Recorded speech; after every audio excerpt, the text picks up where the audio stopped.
My name is Clara Bennett, and the first quiet warning that my role in my son's life had come to an end did not arrive in words spoken aloud, but in paper, heavy paper, folded neatly, sealed with ceremony.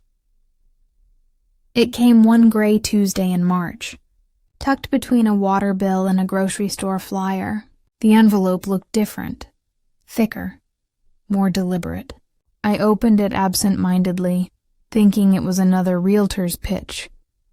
But the moment I touched the card inside, I knew. Cream-colored cardstock. Gold-embossed lettering. Expensive, textured, cool against my fingertips. Mr. and Mrs. Daniel Bennett request the honor of your presence. I had to read it twice before the words found their place in my brain. My son was getting married, and this was how I discovered it. No phone call, no knock on my door, no shared meal with laughter and plans. Just a polished piece of paper mailed out like an obligation, as though I were a distant cousin, not a mother.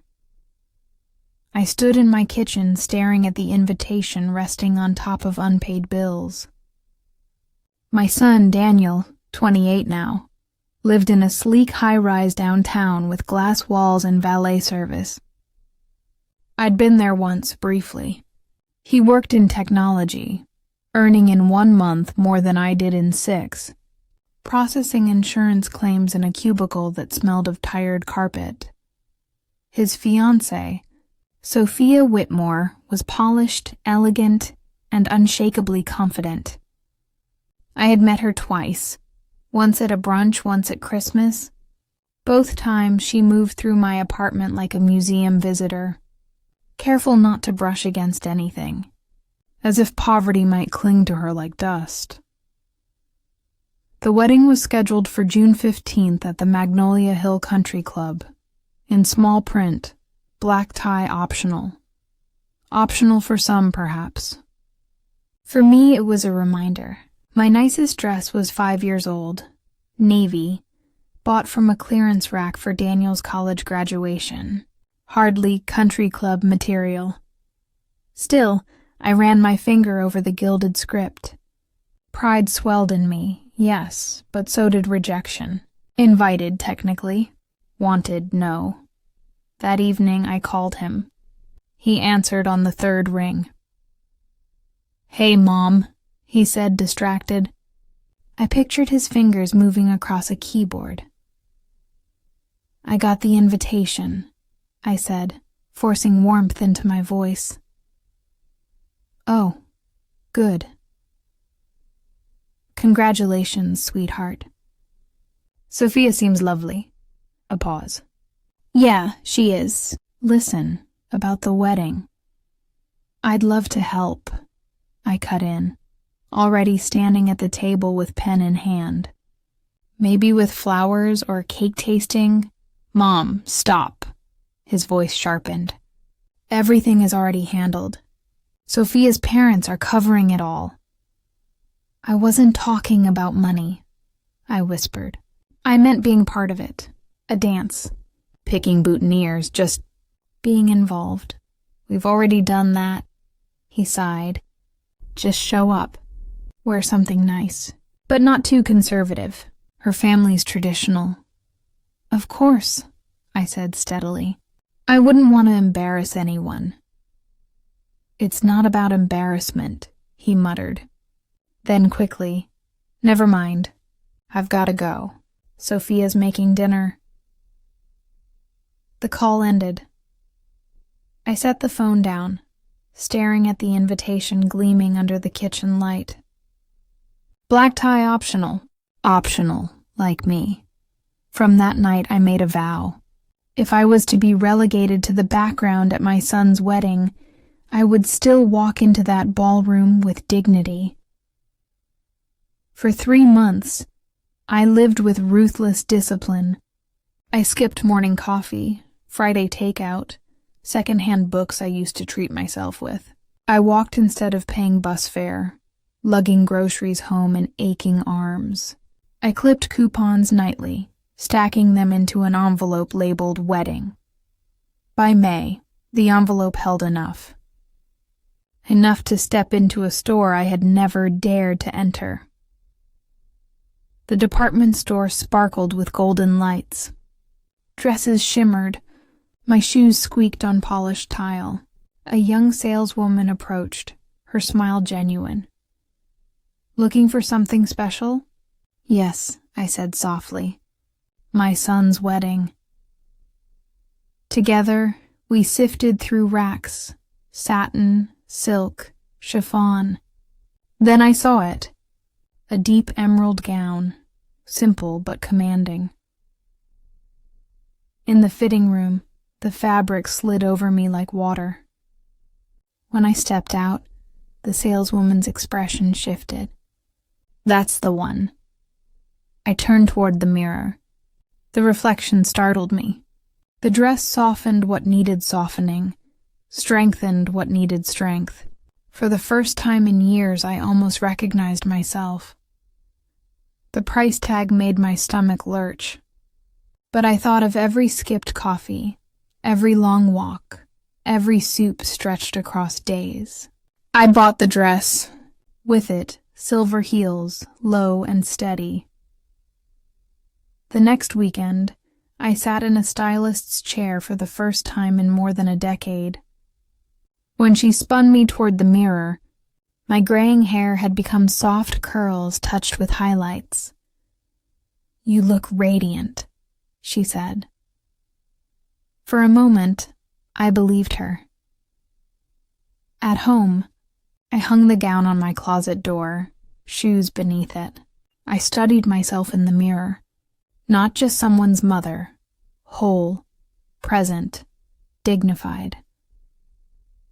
No matter what happened, I would walk into that wedding knowing I had done everything possible to belong. Not for Daniel. For me.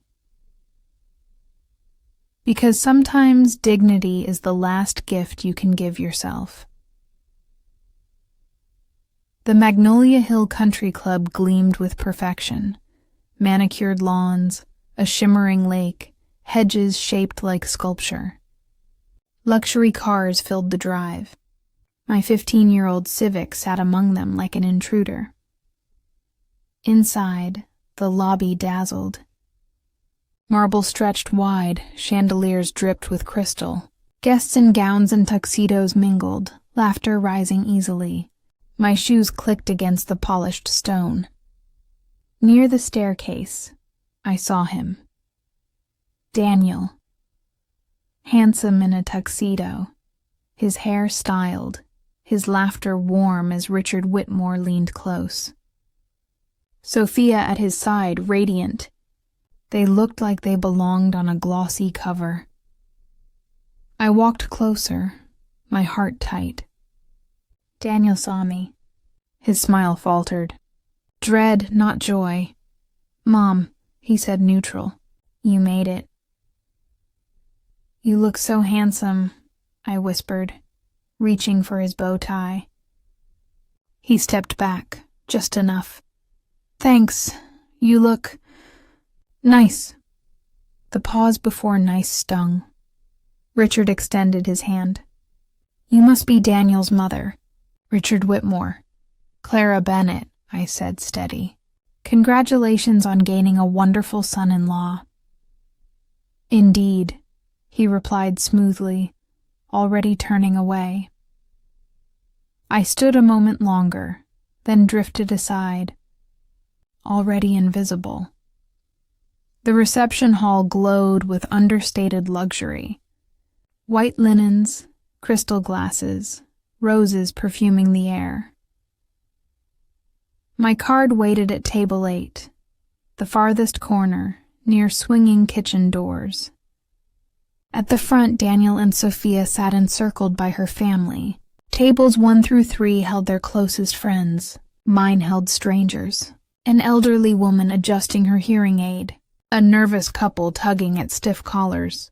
Empty seats left empty. A woman approached, clutching her purse. "Are you Daniel's mother?" "I'm Lucille." Sophia's great-aunt. Mind if I sit? I don't know anyone here. Of course, I said, relieved. She leaned in. Beautiful, isn't it? But not my world. I smiled faintly. Not mine either. But it's Daniel's day. That's what matters. Cocktail hour stretched. Daniel glided through the crowd like a statesman. He laughed, shook hands, posed for photos. He found time for everyone. Everyone except me. Dinner arrived. The head table first, then tables 1 through 7. At ours we waited. Plates came. Lucille's, the couple's, the elderly woman's. Mine never did. A young waiter came, flushed. So sorry, ma'am, mix-up. Your plate will be out soon. 20 minutes passed. Then 30. Finally a plate arrived. Salmon, cold. Asparagus, limp. Potatoes, scraped dry. Lucille frowned. That's shameful. It's fine, I lied. I'm just happy to be here. Halfway through my cold salmon, Daniel's voice carried over the hum. Leaning toward Sophia, smirk curling. They finally gave my mom her food. She's used to leftovers. She won't mind. Sophia laughed. Others followed. My fork froze.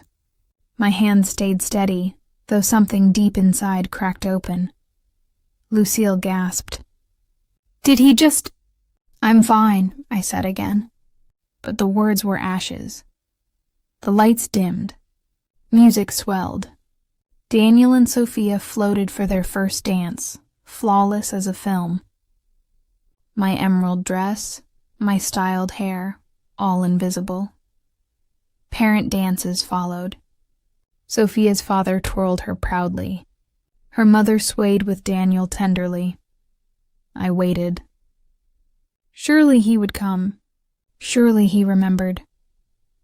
I had practiced alone in my apartment, swaying to old songs. But he never came. More family filled the floor, laughing, dancing. Daniel never looked at me, I understood. I was not meant to join, only to watch, quiet, shadowed. Lucille whispered, "Are you all right, dear?" I looked at the boy who was no longer mine, and I felt clear. I'm perfect, I said. And for once it was true. I rose, smoothed my gown, and left. No one noticed. Back home, silence settled. Not heavy, final. I changed, sat at my table, opened my laptop, and I wrote. Daniel, I began. Your words last night, that I'm used to leftovers, were cruel, but honest, and that honesty gave me clarity. You're right. I have lived on scraps. I accepted crumbs and called it love, but no longer. Effective immediately, I end all financial support. The monthly deposits you thought were trust fund money, they were me, overtime shifts, skipped meals. The credit card in your name, canceled. The house, on the market. That money will be mine, to travel, to live. This is not punishment. It is not revenge. It is me choosing to matter to myself. You'll always be my son, but I will not be your safety net. I hit send. By noon his reply came, angry, dismissive, calling me sensitive.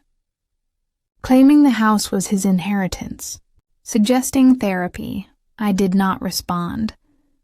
By Friday I had changed my number. By Tuesday the house was listed. By Thursday sold, $115,000 above asking.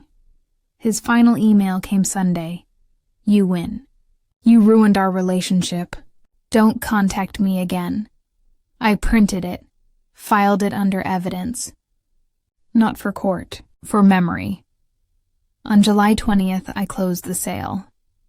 Deposits went down on an apartment in Savannah. For the first time in 30 years, my calendar was mine. Savannah welcomed me. My apartment sat 4 blocks from the river, balcony draped in Spanish moss. Quiet street, neighbors nodding hello. I found work in a small bookstore run by Janet, who hired me after 10 minutes. "You seem like someone who knows books are more than products," she said. She was right. My days became rhythm, stacking shelves, dusting, guiding readers. Nights by the river, soup and bread, reading on a porch swing. 3 months passed. Silence from Daniel. Then one Thursday, Janet handed me a note. "Some man called. Said he was your son," sounded desperate. 2 days later he appeared. Smaller, thinner, shoes scuffed. "Mom," he whispered.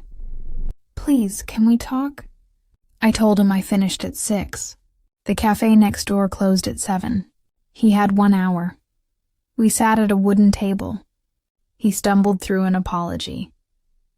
"I miss you. I miss having a mother who believed in me." "I did believe in you," I said. "But belief without boundaries isn't love. It's enablement." He asked how to fix it. I told him he couldn't. Not because I hated him, but because I had already left. He just hadn't noticed until the benefits stopped. When I walked into the Savannah night, I didn't look back. For 30 years, I had eaten leftovers. Now I was setting my own table, choosing my own seat. And this time, it was for me. Call to action. If Clara's story moved you, if it reminded you of the quiet sacrifices that often go unseen, let's talk about it. Have you ever given so much of yourself that you forgot you mattered? Like this video if you believe in boundaries and self-respect. Share it with someone who needs the reminder that choosing yourself is not selfish. It's survival. Because the most powerful revenge is not anger. It is not punishment. It is this: choosing yourself and living well.